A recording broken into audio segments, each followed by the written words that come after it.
رسول اللہ صلی اللہ علیہ وسلم، اور ان کا ایک فرمان وہ ہے جو آپ کو سنا رہا ہوں۔ اے مسلمانوں، میں تمہیں 5 باتوں کا حکم دے کر جا رہا ہوں۔ ایک روایت میں اضافی الفاظ ہے اللہ امرنی بہن، اور یہ نہ سمجھنا میں اپنی طرف سے کہہ رہا ہوں، اللہ نے مجھے ان کا حکم دیا ہے۔ وہ 5 باتیں کیا ہیں؟ جماعت کی شکل میں رہو، سمع و طاعت، سنو اور اطاعت کرو، ہجرت و جہاد، بالجماعت والسمع والطاعت والہجرت والجہاد فی سبیل اللہ۔ 5 باتیں ذرا اس مجمع میں ہاتھ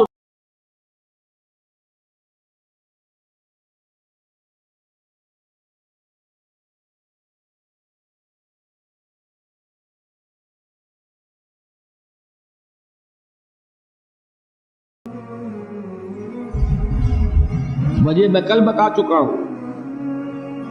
دین کا ایک حصہ انگریز کے دور میں بھی قائم رہا تھا، وہ ہمیں یاد رہا۔ انگریز کے دور میں نماز تھی کہ نہیں؟ روزہ تھا کہ نہیں؟ حج تھا کہ نہیں؟ زکوٰۃ تھی کہ نہیں؟ کلمہ شہادت تھا کہ نہیں؟ لہذا یاد ہے۔ اور دین کا غلبہ تھا کہ نہیں؟ نہیں، غلبہ دین کے تقاضے یاد نہیں۔ سیدھی سیدھی بات ہے، 200 برس ایک شے ہے ہی نہیں، اس کا نتیجہ تو یہی نکلے گا، کیونکہ یہ تقاضے ہیں غلبہ دین کی جد و جہد کے۔ وہ تقاضے ہیں بنی الاسلام علی 5، پہلی چھت کے 5 ستون۔ پہلی چھت تو ہے، 5 ستون بھی ہے۔ تیسری چھت آپ کے ذہن سے نکل گئی، اقامت دین کی فرضیت کو آپ جانتے ہی نہیں، لہذا جو اس کے لوازم ہیں وہ کیسے یاد ہوں گے؟ میں نے لکھا بھی ہے کئی تقریروں میں، کیسٹوں میں شاید سنا بھی ہو، یہ واقعہ میرے ساتھ پیش آیا۔ یہ حدیث بہت عرصے کے بعد مسلمانوں کو یاد دلائی تھی مولانا ابوالکلام آزاد مرحوم نے۔ پھر اس حدیث کو کوٹ کیا مولانا ابوالعلا مودودی نے۔ میں نے یہ پڑھی ان کی ایک کتاب میں، یہ مجھے پتا نہیں تھا کہ یہ حدیث کی کون سی کتاب میں، یہ میں آج سے 25 سال پہلے کی بات بتا رہا ہوں۔ مجھے چاہیے تھی سند، یہ حدیث اگر ہے تو کس راوی کی روایت ہے، کون سی کتاب میں ہے۔ میں نے ایک دارالعلوم کے شیخ الحدیث صاحب سے جا کر سوال کیا، اور میں کس سے کر سکتا تھا، کہ مجھے اس حدیث کا حوالہ چاہیے۔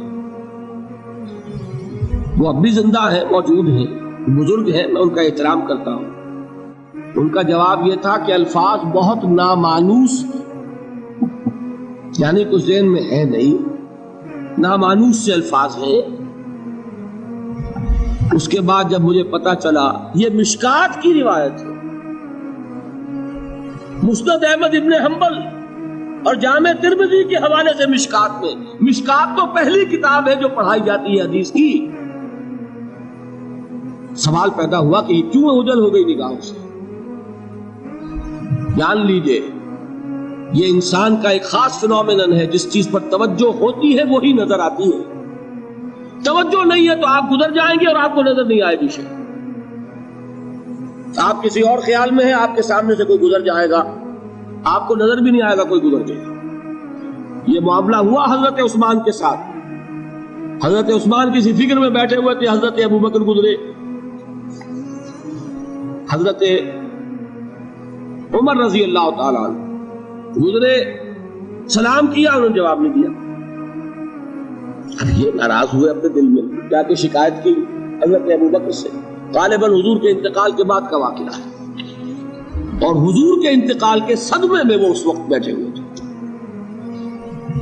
حضرت ابوبکر سے شکایت کی کہ عثمان کو میں نے سلام کیا، سلام کا جواب نہیں دیا۔ سلام کا جواب نہ دینے کا مطلب یہ ہے دوستی ختم، دشمنی شروع۔ سلام بڑی شے ہے، یہ دونوں نے بڑی بات محسوس ہوئی۔ وہ گئے، حضرت ابوبکر آئے، عثمان کیا معاملہ ہے؟ عمر نے سلام کیا، تم نے جواب نہیں دیا۔ کہا کہ حاشا و کلا، میں نے نہ سنا نہ میں نے دیکھا عمر کو گزرتے ہوئے۔ یہ کیا وجہ ہے؟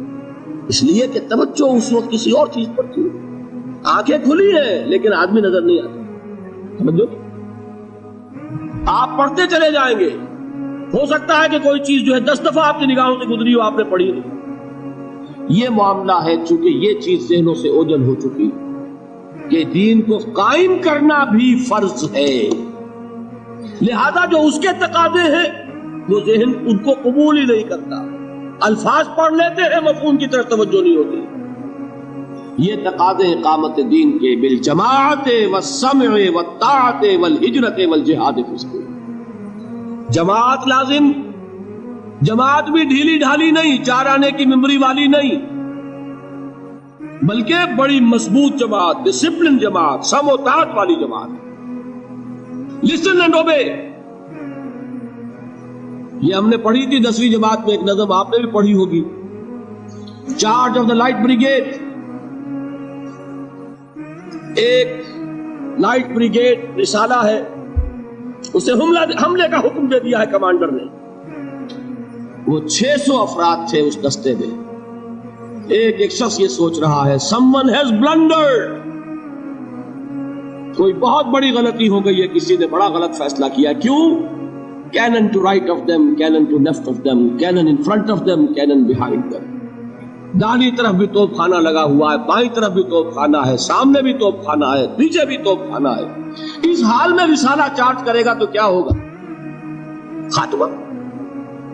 یہ سب کچھ نظر آ رہا ہے، someone has blundered، لیکن there is not to reason why، there is but to do and die۔ فوج میں یہ ہے ہی نہیں کہ آپ کوسچن کر سکے کہ یہ حکم کیوں دیا گیا۔ You have to obey، do and die۔ جب تک ایسی جماعت نہ ہو انقلاب نہیں ہے۔ محمد الرسول اللہ نے کسی چیز کو بھی مجمل نہیں رکھا، بالجماعت والسمع والطاعت۔ جماعت، اور جماعت بھی کیسی؟ سمع و طاعت والی جماعت، لسن اینڈ اوبے۔ اور یہ جماعت کیا کرے گی؟ 2 کام، ہجرت اور جہاد۔ ہجرت کیا ہے؟ آپ سمجھتے ہیں شاید صرف وطن کو چھوڑ دینا ہجرت ہے؟ حضور سے سنیے، پوچھا گیا ای الہجرت افضل یا رسول اللہ، اللہ کے رسول سب سے اعلیٰ ہجرت کون سی ہے؟ کیا جواب دیا؟ ان تہجر ما کرہ ربک، کہ ہر اس چیز کو چھوڑ دو جو تمہارے رب کو پسند نہیں ہے۔ حجر کے معنی تعلق ختم کرنا، ہر اس چیز کو چھوڑو جو تمہارے رب کو پسند نہیں۔ ہاں، اس کی نیت رکھو کہ اللہ کرے کہ وہ وقت آئے کہ خالص دین کے غلبے کی جد و جہد میں گھر بار، اہل و عیال، مال و متال اور اپنے وطن کو چھوڑ کر نکلنا پڑے۔ یہ ہجرت سب سے اونچی ہجرت ہو جائے۔ شروع کہاں سے ہوئی؟ رشوت لے رہے تھے، آج فیصلہ کیا نہیں لوں گا، ہجرت شروع ہو گئی۔ کوئی شخص شراب پیتا تھا، آج طے کر لے کے اب نہیں، ہجرت شروع ہو گئی۔ جو اللہ کو پسند نہیں اس سے ترک تعلق۔ اور چوٹی کیا ہے؟ گھر بار، وطن، اہل و عیال، مال و منال سب کو چھوڑ کر نکل جانا، جیسے نکلے محمد کے دیوانے صلی اللہ علیہ وسلم۔ کیا ٹرکوں میں گھر بار کا سامان لے کر گئے تھے؟ اہل و عیال کو لے کر گئے تھے؟ تنہا تنہا، کس لیے؟ صرف اللہ کے دین کے غلبے کے لیے۔ جہاد کیا ہے وہ میں بیان کر چکا۔ افضل الجہاد کیا ہے؟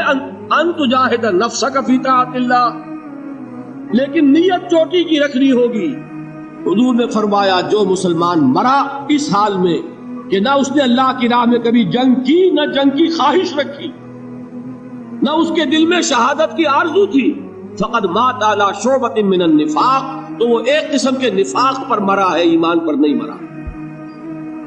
0 لیول نہیں، مائنس لیول، جو کل میں نے آپ کو بتایا تھا۔ نیت یہ رکھو کہ اللہ وہ وقت لائے کہ صرف اللہ کے دین کی غلبے کی جد و جہد میں جنگ کا وقت آئے اور ہماری گردن کٹے۔ یہ وہ آرزو ہے جو آرزو کی محمد رسول اللہ نے، لَوَدِدْتُ أَنْ أُقْتَلَ فِي سَبِيلِ اللَّهِ ثُمَّ أُحْيَا ثُمَّ أُقْتَلَ، میری بڑی خواہش ہے کہ میں اللہ کی راہ میں قتل ہو جاؤں، پھر مجھے زندہ کیا جائے، پھر قتل ہو جاؤں، پھر زندہ کیا جائے۔ یہ بار بار لذت مجھے حاصل ہو اللہ